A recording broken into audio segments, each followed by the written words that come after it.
இப்போ சோஷியல் மீடியாவில் ட்ரெண்டிங்கில் இருக்க இந்த மாதிரி இமேஜஸை பார்த்துருப்பீங்க. உங்கள் ஃப்ரெண்டோட ஸ்டோரி இல்லைனா ஸ்டேட்டஸில் கூட அவங்க ஃபோட்டோஸை இந்த மாதிரி சேஞ்ச் பண்ணி போட்டிருப்பாங்க. ஆனால் இப்படி இந்த மாதிரி சேஞ்ச் பண்ணவங்க எல்லாரும் ரொம்ப பெரிய ஆபத்தில் இருக்காங்க.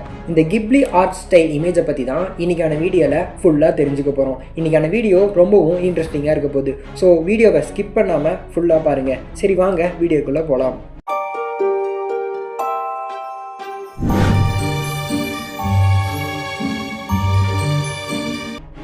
பாதி பேத்துக்கு இது என்னன்னு தெரிஞ்சிருக்கும். தெரியாதவங்களுக்கு நான் சொல்கிறேன். இதுதான் ட்ரெண்டிங்கில் இருக்க கிப்லி ஆர்ட் ஸ்டைல் இமேஜ். இதை ChatGPTயை வச்சு ஈஸியாக நம்ம ரெடி பண்ணிக்க முடியும். இந்த கிப்லி ஆர்ட் ஸ்டைல் இமேஜை உருவாக்குன ஆர்டிஸ்ட்டு ரொம்பவும் கோவத்தில் இருக்காராம். ஏன் தெரியுமா?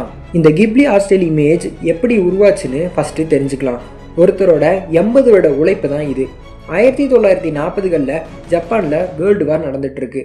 அப்போது ஜனவரி 5, 1941 ஜப்பானில் இருக்கிற டோக்கியோவில் தான் பிறக்கிறாரு ஹையோ மியாசாகி. சின்ன வயசுலேருந்தே அனிமேஷனில் ரொம்பவும் ஆர்வமாக வந்திருக்காரு மியாசாகி. அப்போ ஃபேமஸாக இருந்த அனிமேஷனில் வர கேரக்டர்ஸ் எல்லாம் அவர் வரைஞ்சி பார்த்துருக்காரு.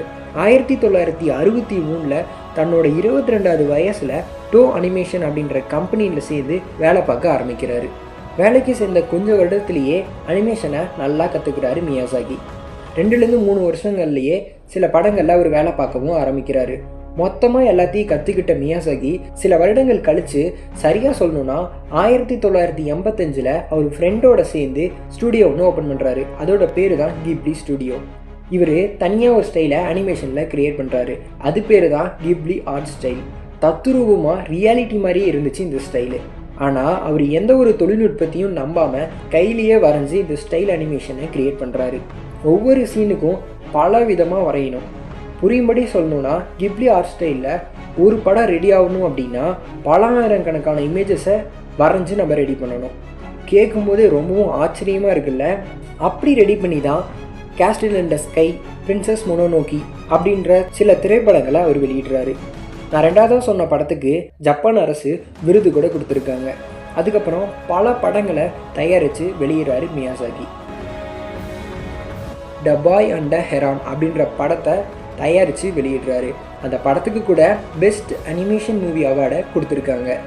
இவரால் தான் அனிமேஷன் ஃபிலிம்ஸ்லாம் உலகம் ஃபுல்லாக பிரபலமாச்சு. இப்படி மியாசாகி 80 ஆண்டுகள் கஷ்டப்பட்டு உருவாக்கின இந்த கிப்லி ஆர்ட் ஸ்டைல் இமேஜை நம்ம இப்போது 2-3 நிமிடங்களில் நம்மளோட இமேஜஸை ChatGPT மூலமாக கிப்லி ஸ்டைல் ஆர்ட் இமேஜாக மாற்றிக்கிறோம். இதுக்கெல்லாம் காரணம் யார் தெரியுமா? மியாசாகி கஷ்டப்பட்டு உருவாக்கின இந்த ஸ்டைலை காப்பி அடித்த சாம் ஆல்ட்மேன். இவர் யாருன்னா OpenAI ChatGPTயோட CEO. கிப்லி ஸ்டைலை ChatGPTயில் இன்க்ளூட் பண்ணி நம்ம இமேஜஸை கிப்லி ஸ்டைலாக வர வச்சுருக்காரு. சரி, இவர் தானே இதுக்கெல்லாம் காரணம், இவர் மேலே காப்பிரைட் கொடுக்கலாம்ல அப்படின்னு கேட்டிங்கன்னா அதான் முடியாது. ஏன் அப்படின்னா சாம் ஆல்ட்மேன் உசாரா மியாசாகியோட படத்துலேயோ இல்லை அனிமேஷன்லேயோ வர கேரக்டரை எதுவும் ChatGPTயில் இன்க்ளூட் பண்ணாமல் இவர் என்ன பண்ணி வச்சுருக்காருனா கிப்லி ஸ்டைல் மாதிரியே ரீக்ரியேட் பண்ணி வச்சுருக்காரு. மியாசாகியோட ஒர்க்கை யூஸ் பண்ணால் தான் நம்மளால் காப்பிரைட் கொடுக்க முடியும். ஆனால் அவரோட ஸ்டைலை யூஸ் பண்ணியிருக்காரு.